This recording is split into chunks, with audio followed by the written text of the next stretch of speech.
नमस्कार, मैं हूं हृदय धारवार। आप देख रहे हैं खबर भारत। आज हम बात करेंगे कि सिंधी समाज मांगे न्याय। आखिर ये विषय क्यों आया? घटना है 15 जुलाई 2021 की, जहां एक सिंधी समाज के युवक के साथ स्कूल शिक्षा मंत्री इंदर सिंह परमार के भाई ने मारपीट कर दी थी। मारपीट करने के बाद उल्टा उन्हीं के ऊपर मामला बना दिया गया था। घटना शाजापुर जिले की है, जहां सुयालपुर का पूरा मामला है। सेंट्रल बैंक ऑफ इंडिया में ये काम करते थे। नरेश फुलवानी इनका नाम है, जिनके खिलाफ 15 जुलाई को ही धारा 323, 294, 506 के तहत मामला दर्ज किया गया। अब इस बात को लेकर सिंधी समाज में नाराज़गी है, तो इन्होंने 25 तारीख को बंद का एक आह्वान किया है। इस पर हम चर्चा करेंगे। तो जानते हैं कुछ प्रतिक्रियाएं। देखिए, मामला तो यही है कि जो शाजापुर में जो हमारे बैंक कर्मी के साथ पिटाई हुई है, और उसके बाद जब शाजापुर हम लोग गए, कलेक्टर को ज्ञापन दिया, एसपी को ज्ञापन दिया, उसको भाजपा के शाजापुर के अध्यक्ष ने टुकड़े टुकड़े गैंग के सदस्य कहा, समाज को नक्सली कहा, देश विरोधी कहा और उसकी निंदा की। इसका ये जबरदस्त विरोध हो रहा है और इसकी पीड़ा पूरे समाज को बहुत ज़्यादा है और हर संवेदनशील समाज को है, जिसमें दीगर समाज भी शामिल हैं। इसीलिए ये आज जो आयोजन किया गया है, इसकी रूपरेखा बनाने के लिए किया गया है और सारे समाज हमको सपोर्ट कर रहे हैं। और जो 25 तारीख को ज्ञापन मुख्यमंत्री जी को दिया जाएगा, वो सर्व समाज की ओर से दिया जाएगा और आप देखेंगे कि जो बंद हो रहा है उसमें भी सभी समाज शामिल रहेंगे। न केवल सिंधी समाज की दुकानें बंद रहेंगी, लेकिन जितने भी समाज इसमें व्यवसाय में शामिल हैं वो समाज उसको बंद करेंगे।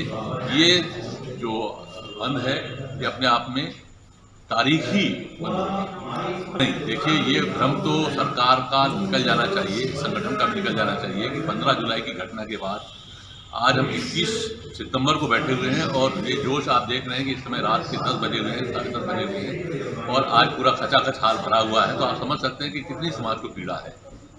तो ये जोश खत्म नहीं होगा, न्याय पाने तक जारी रहेगा। और हमने पिछले बार जो संडे को जो मीटिंग हुई है उसमें जो निर्णय हुआ है कि समाज के लोग पूरे प्रदेश में जाएंगे, शहर शहर जाएंगे और ये आंदोलन बड़ी मजबूती के साथ पूरे प्रदेश में लड़ा जाएगा। कई भारतीय जनता पार्टी में ऐसे सिंधी समाज के नेता हैं, तो क्या वो भी आपको समर्थन दे रहे हैं क्या? देखिए, हमने उनको आवेदन दिया है, उनसे मुलाकातें की हैं, संघ के लोगों से मुलाकातें की हैं, बीजेपी के सांसद, विधायक, संगठन के लोगों के साथ हमने बैठकें की हैं, उनको समझाया है, मगर रिजल्ट नहीं निकला है। तो हम ये नहीं कह सकते कि उन्होंने कोई प्रयास नहीं किया है, लेकिन नेतृत्व तो उनकी सुन नहीं रहा है, इतना हम कह सकते हैं। क्या मानते हैं, मतलब सिंधी समाज को लेकर के कहीं ना कहीं शासन पीछे हट रहा है? देखिए, क्या है, जो अपराधी हैं, जो मंत्री के भाई हैं वो परमार हैं, जो भाजपा का अध्यक्ष है वो कराड़ा समाज के हैं। मुझे ऐसा लगता है कि उनको लगता है कि कराड़ा समाज नाराज ना हो जाए, परमार समाज नाराज ना हो जाए, सिंधी समाज तो कहीं जाएगा ही नहीं। ये वोट की राजनीति जब जब आए। वो मामला मेरे संज्ञान में भी आया था। मुझे वहाँ से हमारे मित्र हैं जो लॉयर हैं, और वो बैंक कर्मी को जमानत करवाने में उन्होंने सहयोग किया था। यदि इस मध्य प्रदेश में गुंडागिरी करना हो तो सिर्फ 2 चीज़ें आप कर लें, या तो गले में भगवा दुपट्टा डाल लें या किसी मंत्री के भाई या उनके कुनबे के रिश्तेदार बन जाएं। जिस तरह से गुंडागिरी मंत्री जी के भाई ने वो बैंक कर्मी के साथ की है, वो निर्लज्जता की पराकाष्ठा थी। जब वो अभद्रता के बाद पुलिस स्टेशन पर रिपोर्ट लिखवाने जा रहे थे, तब उन्हें लाठियों से मारा गया है बैंक के बाहर। वो वीडियो मैंने भी जारी किया था। और आज तक ऐसे गुंडों को चिन्हित करके कोई कड़ा दंड नहीं दिया गया। उल्टा जिस बैंक कर्मी की पिटाई हुई उसे ही जेल यात्रा सहनी पड़ी। ये पुलिस का चरित्र था। तो यदि सिंधी समाज जो एक जागरूक समाज है, जिसका प्रदेश के उद्योग धंधे व्यापार में और प्रदेश के राजस्व बढ़ाने में बड़ा योगदान है, उन लोगों के साथ ऐसा हुआ और यदि बंद करते हैं तो हम उनका पूरा समर्थन करेंगे। और इस तरह के जो भी गुंडे हैं उनके खिलाफ एक जागरूक समाज को सड़क पर आना चाहिए। सिंधी समाज के किसी सदस्य के ऊपर अगर कोई गलत कार्रवाई हुई है या वो आहत हैं तो इसकी चिंता भारतीय जनता पार्टी की सरकार और भारतीय जनता पार्टी के जनप्रतिनिधि और भारतीय जनता पार्टी के दिशा निर्देश के अंतर्गत जो प्रशासन तंत्र है वो कर लेगा। कांग्रेस को इसमें दखल देने की इसलिए आवश्यकता नहीं कि कांग्रेस पहले अपने गिरेबान में झांके, और कांग्रेस जिस प्रकार से गुंडागिर्दी को बढ़ावा देने का काम करती है, जिस प्रकार से अभी हाल ही में पंजाब में जिस प्रकार से मुख्यमंत्री का चयन हुआ और चयन को लेकर के अगर राष्ट्रीय महिला आयोग की अध्यक्ष टीका टिप्पणी करती है और ये चिंता जताती कि ऐसे मुख्यमंत्री का बनना पंजाब के हितकर में नहीं होगा। कांग्रेस पहले अपने गिरेबान में झांके, और जहां तक किसी घटना की कोई बात आई है तो निश्चित रूप से घटना अगर घटित हुई है तो उसमें शासन प्रशासन अपना काम करेगा, कानून अपना काम। हाँ, तो बात चल रही है सिंधी समाज मांगे न्याय, आखिर क्यों? क्योंकि विषय बड़ा गंभीर है। सिंधी समाज के युवक के साथ मारपीट की जाती है मंत्री के भाई द्वारा, जो हरिप्रसाद परमार उनके भाई हैं, लेकिन उसके बाद भी कोई कार्रवाई नहीं होती, जिसको लेकर आज सिंधी समाज ने 25 सितंबर को पूरे प्रदेश में बंद का आह्वान किया है। तो कुछ मेहमान साथ जुड़े हैं, पहले परिचय करा दें आपका। सिंधी सेंट्रल पंचायत के अध्यक्ष भगवान देव इसरानी जी हैं, जो कि मध्य प्रदेश विधानसभा के प्रमुख सचिव भी रहे हैं। भगवान जी, बहुत बहुत स्वागत है आपका। और एक समाज सेवी मोहित सेवानी जी हमारे साथ जुड़े हुए हैं। मोहित जी, आपका बहुत स्वागत है। और एक शिक्षाविद और समाज सेवी आनंद सबजानी जी, आपके बहुत स्वागत है। तो शुरुआत करेंगे भगवान देव जी आपसे, क्योंकि मामला बड़ा गंभीर है। 15 जुलाई का वाकया है कि मंत्री के जो परिजन थे उनका यह आरोप है कि नरेश फुलवानी ने उनसे पासबुक बनाने के एवज में 150 रुपये की मांग की थी, जिसको लेकर उनको नागवार गुजरा, उन्हें मारपीट कर दी। अब समाज क्या विरोध कर रहा है? नहीं, देखिए, डुप्लीकेट पासबुक बनाने के बाकायदा नियम हैं और नियमानुसार उनको वो शुल्क उनके खाते से कटना ही था। अब वो मंत्री के भाई हैं, उनका इच्छा ये थी कि वो फ्री में हो जाए। इनकी हैसियत नहीं थी, एक मामूली से क्लर्क हैं, वहाँ कोई बैंक मैनेजर नहीं था कि ये फ्री में उनका काम कर दें। अगर पासबुक जाएगी तो इनको साथ देना पड़ेगा। तो इनका कहना कोई गलत नहीं था। वो उनको नागवार गुजरा, ये अलग बात है कि साहब मंत्री के भाई साहब पैसे मांग रहे हैं, कमाल है। हम लोग तो सबसे पैसे वसूल करते हैं वाला साहब है। तो इसीलिए ये विवाद हुआ और उनको जूते से मारा गया। पहले तो कैबिन के अंदर घुस करके जूतों से मारा गया, फिर जब वो रिपोर्ट करने बाहर जाने लग गया तो लाठी डंडों से मारा गया।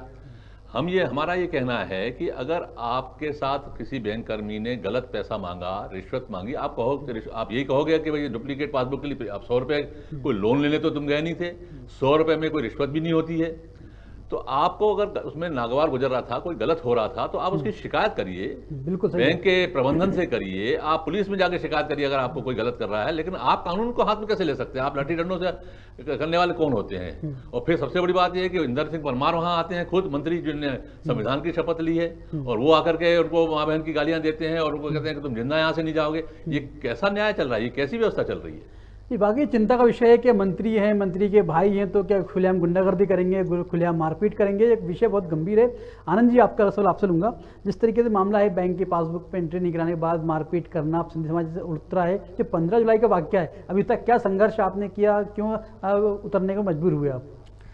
जी देखिए, सबको ये लग रहा है कि ये सिंधी समाज का मुद्दा है, लेकिन मैं एक शिक्षाविद हूँ, हम लोग कोचिंग चलाते हैं।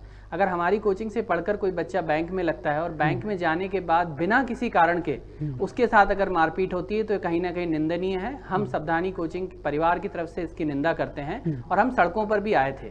आप बोल रहे हैं कि 15 जुलाई का मामला है, तो मैं आपको बताना चाहूँगा कि मामला बहुत पुराना है, लेकिन हमारा जो समाज है, सिंधी समाज, या हम लोग जो है, हम लोग एक व्यावसायिक समाज है। हम लोग ये चाह रहे थे कि जितना भी आराम से काम हो जाए उतना अच्छा है, एक दूसरे से समझा के अगर समझौता हो जाए तो भी अच्छा है। इसके लिए हम लोग बीजेपी से भी मिले, हम लोग गृह मंत्री जी से भी मिले, हम लोग आरएसएस के बड़े लोगों से मिले, हम उन सब लोगों से मिले जिनका इसमें कहीं ना कहीं रोल बनता था।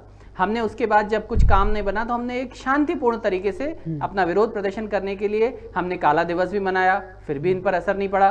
फिर हम खुद एक हमारा पूरा डेलीगेशन मिलके, जिसमें सभी लोग शामिल थे, हम सब शाजापुर गए, लगभग 500 की संख्या में हम लोग थे। हमने वहाँ कलेक्टर साहब से गुहार लगाई, हमने एसपी साहब से गुहार लगाई, उनको ज्ञापन दिया, उन्होंने हमारी बात सुनी भी और हमें ऐसा लग रहा था कि नहीं, अब इस चीज़ का निदान हो जाएगा। लेकिन उसके बावजूद भी आज तक इस चीज़ का निदान नहीं हुआ। वो बेचारा आज तक परेशान है। उस व्यक्ति जिसके साथ एक घटना हुई है, नरेश, आज उसकी मां का भी देहांत हुआ है कुछ दिन पहले। वो बेचारा अपने आप में त्रस्त है, उसको ऐसा लग रहा है कि हो न सके तो कुछ दिनों बाद मेरी नौकरी ना चली जाए। तो कहीं ना कहीं ये पूरा मुद्दा इसलिए ऐसा लग रहा है क्योंकि मंत्री का मुद्दा है, मंत्री के भाई इसमें इन्वॉल्व हैं। अब हम 25 सितंबर को हम सब लोगों ने एक प्रण लिया है कि हम 25 सितंबर को भोपाल को बंद करेंगे, हमारे जितने भी प्रतिष्ठान हैं उनको हम बंद करेंगे, ताकि सरकार के कानों में कुछ जूं तो रहेंगे। लेकिन फिर मुझे ऐसा लगता है कि जो इतने बड़े बड़े आंदोलन हुए, किसान बेचारे धरने पर बैठ गए, व्यापारी धरने पर बैठ गए, कितनी बार भोपाल बंद हुआ, क्या सरकार जागेगी? लेकिन आज मुझे ऐसा लग रहा है कि खबर भारत के माध्यम से आप लोग अगर हमारी मांग सरकार तक पहुंचाएंगे तो जरूर वो जागेंगे। जरूरत है कि सिंधी समाज में नाराजगी होना एक स्वाभाविक है, क्योंकि जिस तरीके से अत्याचार हुआ, जिस तरीके से मारपीट की गई, लेकिन उस बाद भी कार्रवाई नहीं होना। समाज से भी मोहित जी जुड़े हुए हैं। मोहित जी, क्या लगता है आपको, जिस तरीके से समाज के साथ जो हो रहा है, क्या सरकार सपोर्ट नहीं कर रही? सरकार को जो करना चाहिए था क्यों नहीं कर पा रही सरकार? जी देखिए, हो सकता है उनकी कुछ लिमिटेशंस नहीं हो, पर मेरा फिर ये कहना है कि अगर कुछ गलत हुआ है और जो साफ साफ दिख रहा है, अगर वो नहीं सुन रही है, तो भाई भगवान देव इसरानी जी भी स्क्रीन पे हैं, हमारे सम्मानीय अध्यक्ष हैं, और जैसा जैसा निर्देश करते हैं, इस आंदोलन को प्रदेश व्यापी बना के, आज तो भोपाल बंद की बात कही है, पर आज हमारी बात अगर नहीं सुनी जाती है 25 तारीख को, तो संपूर्ण सिंधी समाज और सर्व समाज, फिर इसको हम संशोधन करें, सभी लोग आक्रोशित भी हैं, क्योंकि जब हम सीधे रास्ते चल के मोहब्बत से, प्यार से हाथ जोड़ रहे हैं, निवेदन आवेदन कर रहे हैं, हमारी बात नहीं मानी जा रही है, तो निश्चित ही कहीं ना कहीं संपूर्ण सिंधी समाज के सभी को दुख होता है, पीड़ा होती है। जिनके साथ हम दिन रात खड़े होते हैं, जिनके साथ हम हाँ में हाँ करते, मिलते जुलते हैं, वही हमें मारते हैं, वही हमें गालियां देते हैं, वही फिर हमको आतंकवादी कहते हैं। कितनी दुख की बात है, आप समझिए, आप इस बात को, कितनी बड़ी बात है कि कोई आपको आतंकवादी कह जाए, कोई आपको टुकड़े टुकड़े गैंग का सदस्य कह जाए। विभाजन के समय सबसे ज्यादा पीड़ा हमने सही, इस देश के लिए सबसे ज्यादा हमने किया, और उसके बाद भी हमको ही आतंकवादी कहा जाए, निश्चित ही ये पीड़ा का विषय है। और जब पीड़ा बढ़ती है तो आक्रोश में बदलती है, और जब आक्रोश आता है तो क्रांति होती है, क्रांति की ओर हम अग्रसर हो चुके हैं। भगवान देव जी, क्या लगता है क्या क्या मुख्य मांगे आपकी होंगी? क्योंकि सरकार सुन नहीं रही, लगातार दबाव बना जा रहा है, मामले को टाइम होते जा रहा है, सरकार बच रही है, तो क्या कारण है? क्योंकि हमने भारतीय जनता पार्टी से बात करने की कोशिश की, उनका पक्ष जानना चाहा, लेकिन प्रवक्ता भेजने से इनकार कर दिया। देखिए, हमारी मांग 3 है, सीधी सीधी, कि जो FIR फर्जी दर्ज हुई है उसको रद्द होना चाहिए, क्योंकि जो FIR दर्ज हुई है उसमें उन्होंने कहा है कि हरि प्रसाद जी बेहोश हो गए, उनको उठा करके घर ले जाया गया और घर पे जाकर उनकी FIR लिखी गई है, जबकि आप जो वीडियो चला रहे हैं उसमें वो खड़े हुए हैं। तो ये बिल्कुल फर्जी FIR है, इसको रद्द होना चाहिए, पहली मांग है हमारी। दूसरी मांग ये है कि उसको जो मारपीट हुई है उस पर अपराधियों के खिलाफ जुर्म दर्ज होना चाहिए, अपराधियों को गिरफ्तार होना चाहिए।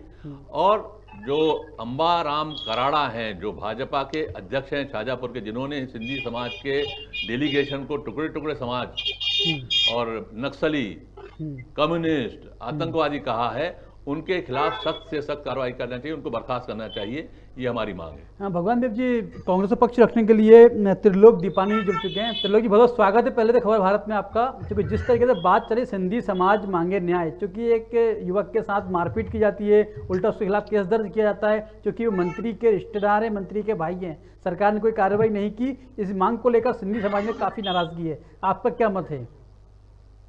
देखिए, सबसे पहले जो घटना हुई है नरेश फुलवानी के साथ, बहुत ही निंदनीय घटना है। और दूसरा देखा जाए उसके विपरीत कि पूरे मध्य प्रदेश जो भारतीय जनता पार्टी की सरकार काम कर रही है, वो पूरी निरंकुश सरकार है। और साथ ही उसके मंत्री का जिस प्रकार का कृत्य है, उसके परिवार के लोगों ने जिस प्रकार से हमने वीडियो के अंदर देखा कि एक बैंक कर्मी को बाहर निकलने के बाद उसको मारपीट की गई, लाठियों से पीटा गया और उसके खिलाफ FIR दर्ज करके उसको जेल भेज दिया गया। ये कहाँ का न्याय है? अगर इस तरह के अत्याचार ये वर्तमान सरकार करेगी तो इसको कोई भी समाज सहन नहीं करेगा। देखा जाए तो जिस प्रकार से सिंधी समाज का प्रतिनिधि मंडल SP से मिला, कलेक्टर से मिला, उसके बाद भी न कोई जांच हुई, न किसी प्रकार की कार्रवाई हुई, न जो फरियादी था उसकी सुनी गई। लेकिन जिस प्रकार की कार्रवाई एक तरफा शासन के दबाव में, मैं तो कहता हूं ऐसे मंत्री को तुरंत हटा देना चाहिए और उसकी सदस्यता तक बर्खास्त करना चाहिए। और जो वहां के कलेक्टर SP हैं, जिस प्रकार से SP को हटाया गया है, लेकिन दूसरे कारणों से, लेकिन कलेक्टर को भी वहां से हटाना चाहिए। इस मामले में कांग्रेस पार्टी को सड़क पे आना चाहिए था, बात करनी चाहिए, लेकिन खरगोन की घटना हो चाहे नीमच की घटना हो, तब तक कांग्रेस पार्टी ने खूब हल्ला मचाया। लेकिन जब बात सिंधी समाज के ऊपर आई तो कांग्रेस पार्टी कहाँ चुपचाप बैठी रही? देखिए, ये राजनीतिक मसला नहीं है। अगर कांग्रेस पार्टी इस मसले के अंदर इन्वॉल्व होती है तो ये माना जाएगा कि ये कांग्रेस की शह पर, और उसको दूसरा मोड़ दे दिया जाएगा। लेकिन जो वाजिब मांग है, हमारा समाज मांग कर रहा है जो फरियादी है वो मांग कर रहा है, तो उसके ऊपर क्यों नहीं आप ध्यान देते, उसकी क्यों नहीं निष्पक्ष जांच कराते, समाज को किसी हटा सरकारी देते, समाज एजेंसी से से ही हटके जांच यदि कराए। बात करें, क्योंकि घटना एक निंदनीय है, जिस तरीके से मंत्री के भाई ने प्रभाव के चलते मारपीट की है, तब सामने आने चाहिए ना, बात करनी चाहिए विपक्ष को भी। नहीं, कांग्रेस पूरी तरह से फरियादी के साथ है। जो घटना हुई है हम उसकी निंदा करते हैं, और जो भोपाल बंद का निर्णय किया गया है उसका भी हम समर्थन करते हैं। सभी समाज के लोग उस समर्थन को, भोपाल बंद को सफल कराएंगे। आज हमारी मीटिंग भी हुई थी, उसमें भी मैंने यही कहा कि हम हर उसके स्टेप के अंदर उसके साथ हैं, लेकिन जिस प्रकार की कार्रवाई न करना, मध्य प्रदेश के शिक्षा मंत्री उसको तुरंत बर्खास्त करना चाहिए, ये कांग्रेस मांग करती है। कांग्रेस के प्रतिनिधि के रूप में, मैं प्रवक्ता हूं मध्य प्रदेश कांग्रेस का, मैं कहता हूं कि उसके ऊपर कार्रवाई करना चाहिए, और जिस प्रकार से इसको दबाव डालकर एसपी को और झूठा मुकदमा उसके किया गया है, उस मुकदमे को वापस लेना चाहिए। और जो जिस लोगों ने मारपीट की है, क्या कांग्रेस पार्टी सिंधी समाज के साथ खड़ी है, इस बंद में सपोर्ट करेगी? कांग्रेस पार्टी सिंधी समाज और हर समाज के साथ, जिसके साथ भी कुछ भी गलत होता है या निष्पक्ष कार्रवाई नहीं होती है, कांग्रेस पार्टी हमेशा उसके साथ खड़ी हुई है। और जिस प्रकार से वहां खड़े हैं क्या आप इनके? नहीं, बंद में बिल्कुल पूरा हमारा समर्थन है। बंद जो समाज के लोग हैं वो कराएंगे। अगर मैंने कहा ना, जिस प्रकार से अगर हमारी सहभागिता वहां पर बढ़ेगी तो उसको दूसरा रूप दे दिया जाएगा, और वो कांग्रेस के नाम पर और कहेंगे कि इसको कांग्रेस भड़का रही है। लेकिन जिस प्रकार से शाहजहांपुर के जिला अध्यक्ष ने शब्द यूज किए हैं कि एक समाज विशेष को उन्होंने टुकड़े टुकड़े गैंग और खालिस्तानी और अपना ये कम्युनिस्ट और आतंकवादी बताया है, उसकी भी हम निंदा करते हैं। जबकि इनको संगठन के पदाधिकारी था, जिला अध्यक्ष था, उसको ऐसे शब्द यूज नहीं करना चाहिए। कि जबकि संगठन देख रहा है कि कौन सा समाज किस पार्टी को सपोर्ट करता है। देखा जाए तो ये समाज भारतीय जनता पार्टी को अधिक सपोर्ट करता है, लेकिन उसके बाद भी ना उसको हटाना, ना उसके ऊपर कार्रवाई करना, ना उसको डांटना, ना फटकारना, ये कहां तक उचित है। हम तो मांग करते हैं कि तुरंत कार्रवाई करना चाहिए। शाहजहांपुर के जिला अध्यक्ष जो भारतीय जनता पार्टी का है, उसको तुरंत बर्खास्त करना चाहिए, वहां से हटाना चाहिए। और जो एसपी और कलेक्टर ने कार्रवाई की है उसकी निष्पक्ष किसी सरकारी एजेंसी या न्यायाधीश। बात करते हैं आनंद जी, जिस तरीके से मामला सामने आया कि ये माना जाता है कि सिंधी समाज भारतीय जनता पार्टी को सपोर्ट करता, समर्थन करता है, लेकिन उसके बाद भी जब बात आती है न्याय की, तो न्याय के लिए सड़क पर उतरना पड़ रहा है, बंद का आह्वान करना पड़ रहा है। आगे क्यों सपोर्ट नहीं करती पार्टी आपको? मेरे ख्याल से इस बार जो पार्टी है उसको सब लोगों ने इतना ज़्यादा मत दे दिया है कि अब वो तानाशाह हो गए, मुझे ऐसा लग रहा है। 1 साल 2 साल नहीं, आज 20-20 साल तक एक ही सरकार अगर चल रही है, अगर हम राज्य की बात करें, अगर हम केंद्र की बात करें, तो हम लोगों ने इतना ज़्यादा उनको समर्थन दे दिया। इसमें मैं भी शामिल हूँ और बहुत सारे हमारे समाज वाले और गैर समाज के भी शामिल हैं। ऐसा नहीं करना चाहिए, हमें मांग और पूर्ति का नियम बराबर रखना चाहिए। ये मैं आज आपके चैनल के माध्यम से बता रहा हूँ कि लोगों को ये भी ध्यान रखना चाहिए, विपक्ष को हम इतना कमजोर ना कर दें कि उनकी आवाज़ ही दब जाए। आज ऐसा ही होगा कि विपक्ष की आवाज़ दबाई जा रही है। दूसरी चीज़, मैं शिक्षा से बिलोंग करता हूँ और आज यहाँ जो मुद्दा है कहीं ना कहीं शिक्षा मंत्री से जुड़ा हुआ है। हमारी शिक्षा में ये सिखाती है कि हमारा बच्चा या हमारा अगर घर वाला अगर कुछ गड़बड़ करता है तो उसकी जिम्मेदारी जो होती है हमारी शिक्षक की होती है। अगर वो अच्छा रिजल्ट लाता है तो भी हमारी जिम्मेदारी, अगर बेकार रिजल्ट लाता है तो भी हमारी जिम्मेदारी। उसी प्रकार से शिक्षा मंत्री के अंडर में पूरा मध्य प्रदेश है। अगर उनके भाई से कुछ गलत हुआ है तो शिक्षा मंत्री को तो बल्कि आगे आके समझाना चाहिए, एक लोगों से मिलकर उनका समझौता कराना चाहिए। बिल्कुल, तरीका भी वही है कि पटाक्षेप हो, जब मामले नाराजगी है तो बैठ के बातचीत करे, दोनों को सुनने के बाद जो सही हो डिसीजन करते। मोहित जी, क्या लगता है आपको, जिस तरीके से आनंद जी ने कहा कि समर्थन करते हैं, लेकिन भारतीय जनता पार्टी की जो सरकार तानाशाह हो चली है, कितने तानाशाह मानते हैं आप उनको? निश्चित ही देखिए, जब आपको पावर आता है, जब आपको सत्ता मिलती है, उस समय आपको और विनम्र होना चाहिए। हमारे बड़े यही सिखाते हैं कि जब आपको ईश्वर कुछ देता है तो विनम्रता बढ़ जानी चाहिए। आज प्रमुख सचिव पद से रिटायर्ड भगवान देव इसरानी जी, सम्मानीय पंचायत के अध्यक्ष, संपूर्ण सिंधी समाज का विश्वास, ये भोपाल के तो औपचारिक अध्यक्ष है पर पूरे प्रदेश का विश्वास उनके ऊपर। वो माननीय मुख्यमंत्री जी से 4 बार समय लेते हैं मिलने के लिए। शिष्टाचार के नाते मेरा ये कहना है, मिलना चाहिए। जितना हम विनम्र होंगे, जो पेड़ जितना झुकेगा उसमें ज्यादा फल लगेंगे। तो विनम्रता की कमी हुई है। और जब कुछ गलत होता है, देखिए लोकतंत्र में जनता राजा होती है। कहने के लिए सीएम राजा हो सकता है, पर लोकतंत्र में जनता राजा होती है। और जनता अगर अपनी पे आ जाती है, जनता अपनी बात कहना चाहती है, तो आप 10 बार हमसे न मिलिए, हम अपना तरीका ढूंढेंगे आपसे मिलने के लिए। और आपको मिलना पड़ेगा, विनम्रता आपको भी अपने स्वभाव में लानी पड़ेगी। हम भी अपने तरीके से आपको अपनी बात रखेंगे। सीधी 3 मांगे, मुझे लगता है इसको बीजेपी कांग्रेस से और ऊपर उठ के सोचना चाहिए। किसी ने मारा है तो एफआईआर होनी चाहिए, सिंपल है। इसमें कहीं भी हमको लाम नाम दंडभेद नहीं लगाना चाहिए। वीडियो में दिख रहा है एफआईआर हो, झूठी एफआईआर कैंसिल हो, किसी ने आतंकवादी बोला है, सबसे दुखद है, ये सबसे दुखद है। मैं कहता हूँ गाली देना, मारना उससे ज्यादा दुखद है आतंकवादी बोलना, क्योंकि आतंकवादी की परिभाषा उनको बहुत अच्छे से मालूम है, उनकी राजनीति उस पर चलती है। तो अगर आप हमको आतंकवादी कह देते हैं, आप हिंदुत्व की राजनीति करते हैं, आप सबसे प्यार करने की बात करते हैं, तो कहीं ना कहीं आप हमें बहुत पीड़ा देते हैं ऐसे शब्दों को उपयोग करके। हमें समाज को गाली दी गई चुनाव में, आप सबको मालूम है हुजूर चुनाव में क्या हुआ, उसके बाद हमको मारा गया, आज हमको आतंकवादी कहा गया। अब हमको कितना धैर्य और रखना पड़ेगा भाई साहब, आप हमको पूछ के बताइए। अगर हमारी बात नहीं सुनी जाती है, ईरानी जी जैसे नेतृत्व की बात नहीं सुनी जाती है, तो हम कहाँ जाएंगे? इतने पढ़े लिखे समझदार अध्यक्ष आपके पास विनम्रता से बात करने आते हैं और आप हमारी बात नहीं सुनते हैं, तो कहीं ना कहीं दुख होता है। पर चलिए, अपेक्षाएं हमेशा बनी रहेंगी और संवेदनशील, क्योंकि वो मुख्यमंत्री हैं, हमने अखबारों में और वीडियो के माध्यम से उनको व्यक्तिगत भी देखा है, तो निश्चित ही 25 तारीख के बंद के बाद ये संवेदनाएं जागेंगी और हमारी बात सुनी जाएगी। भगवान देव जी क्या लगता है आपको, जिस तरीके से मामला बढ़ रहा है, सरकार आपकी बात मानेगी? क्योंकि लगातार प्रयास कर रहे हैं सरकार से मिलने की, बातचीत करने की, क्योंकि आपका एक लंबा प्रशासनिक अनुभव रहा है, दोनों चीज़ें आपने विवाद भी देखे हैं, कई सारी चीज़ें देखी हैं आपने। तो एक सिस्टम होता है कि जब विरोध बढ़ता है तो चीज़ें मैनेज की जाती हैं, साथ बिठाया जाता है, बातचीत की जाती है, तो कोई वार्तालाप जो होना चाहिए था, कि संवादहीनता नहीं लगती आपको हो रहा है आपके साथ? क्या कर सकते हैं, देखिए समर्थ को नहीं दोष गुसाई। अब समर्थ हैं, समय मांग रहे हैं, परसों मैंने फिर समय मांगा है, पहले भी समय मांगा है, इसके पहले भी शिवराज जी से समय पहले मांगा गया है, लेकिन वो समय नहीं दे रहे हैं। रेपुटेशन जाएगा तो समय लेके जाएगा, ऐसे घुस तो जाएंगे नहीं। ये बात हमने उनके नेतृत्व को भी रखी है कि आखिर जनता से मिलने से कोई मुख्यमंत्री इनकार कैसे कर सकता है? ये कैसा लोकतंत्र है? ये कैसी, क्या राजशाही हो गई है या तानाशाही हो गई है या राजतंत्र है? आखिर है क्या? क्या आप मिलना नहीं चाहते? एक सभ्य समाज है, व्यापारी समाज है, आपसे मिलना चाहता है, अपनी बात रखना चाहता है, आप सुनिए तो सही, सुनने से इनकार कैसे कर सकते हैं? लेकिन बड़ी दुखद है ये, मुझे बहुत पीड़ा है कि कहने को वो संवेदनशील मुख्यमंत्री कराते हैं, मगर उनमें इतनी संवेदना अब नहीं बची है कि एक सभ्य समाज आपसे समय मांग रहा है, एक जो पीड़ित समाज आपसे समय मांग रहा है और आप उसको समय नहीं दे रहे हैं। दीपानी जी, भगवान देव जी का साफ साफ कहना है, साफ तौर मुख्यमंत्री से समय मांग रहे हैं मिलने के लिए, लेकिन मिलने का समय भी नहीं मिल रहा है। कितना उचित लगता है आपको? देखिए, जिस प्रकार से हमको शब्दों का उपयोग करना पड़ रहा है कि ईरानी जी ने भी कहा कि ये निरंकुश हो चुके हैं, तो वाकई में ये परिस्थितियां बनी है। क्योंकि आज हम समाचार पत्रों में पढ़ते हैं कि जिस प्रकार से अपराध पूरे मध्य प्रदेश के अंदर बढ़ रहे हैं, उस सब की जिम्मेदारी इस प्रदेश सरकार की है कि प्रदेश के अंदर आप अपराधों को नहीं रोक पा रहे।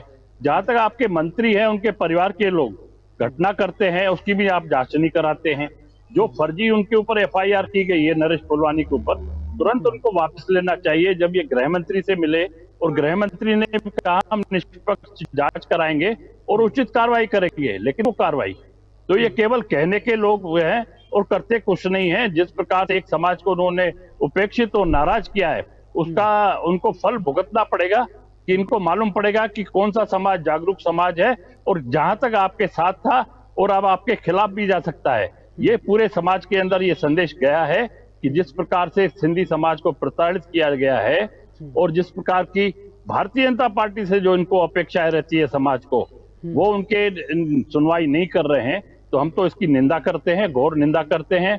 तुरंत मुख्यमंत्री को समय देना चाहिए और समाज की जो पीड़ा है और जो निष्पक्ष जांच की मांग कर रहे हैं सब लोग, उसको निष्पक्ष जांच करा के, और जो अपराधी परिवार है, जो शिक्षा मंत्री जैसे पद पर बैठा हुआ है, उसके परिवार के पूरे परिवार के खिलाफ जो भी वीडियो में मारपीट करते हुए दिख रहे हैं, उनके खिलाफ कार्रवाई होना। विषय को हमने उठाया, चर्चा की, जो शुरुआत की, भारतीय जनता पार्टी प्रवक्ता की मांग की, तो उन्होंने डिबेट में भेजने से मना कर दिया। क्या माने इसको, क्यों बचना चाहते हैं वो? क्योंकि वो सच्चाई तो उनको भी मालूम है कि अपराध तो उनके लोगों ने किया है, भारतीय जनता पार्टी के कार्यकर्ताओं ने किया है। और जिस प्रकार के शब्द उनके जिलाध्यक्ष ने, भारतीय जनता पार्टी के जिलाध्यक्ष ने बोले हैं, ये पूरी जानकारी और पूरा वीडियो उनके पास पहुंच चुका है, लेकिन वो उसके अंदर कार्रवाई नहीं करना चाहते क्योंकि अपने परिवार के लोगों को वो बचाना चाहते हैं, अपने जिलाध्यक्ष को बचाना चाहते हैं। मैं तो कहता हूं कि तुरंत इसमें इनको ध्यान देना चाहिए और जो कार्रवाई हुई है नरेश फुलवानी के खिलाफ, जो उन्होंने प्रकरण दर्ज किया हुआ है, उसको वापस लेना चाहिए और निष्पक्ष जांच कराकर जो अपराधी हैं, दोषी हैं, जिन्होंने मारपीट की है, तुरंत उनके ऊपर कार्रवाई करके उनको जेल भेजना चाहिए और शिक्षा मंत्री को उनके पद से तुरंत हटा देना चाहिए। चलिए, समय का अभाव है, चूंकि आप चारों मेहमान जुड़े, आपने अपनी बात रखी, जो नाराज़गी आपकी जाहिर है, क्योंकि जिस तरीके से एक मंत्री के भाई ने आरोप दिखाकर एक युवक के साथ मारपीट की, बैंककर्मी है, लेकिन सरकार ने उल्टा उनके मामला दर्ज किया है, तो कहीं ना कहीं वाकई गंभीर विषय है जो सरकार को सोचना चाहिए। क्योंकि पहले एक परंपरा होती थी, उस परंपरा के तहत जब विवाद बढ़ता था तो दोनों पक्ष साथ बैठते थे, बातचीत होती थी और वार्ता के बाद हल निकलता था, लेकिन यहाँ पर ऐसा होता दिख नहीं रहा है। इसलिए आज सिंधी समाज मजबूर है और 25 तारीख को बंद करने का आह्वान किया है। फिलहाल चर्चा में इतना ही, हमें दीजिए इजाज़त, नमस्कार।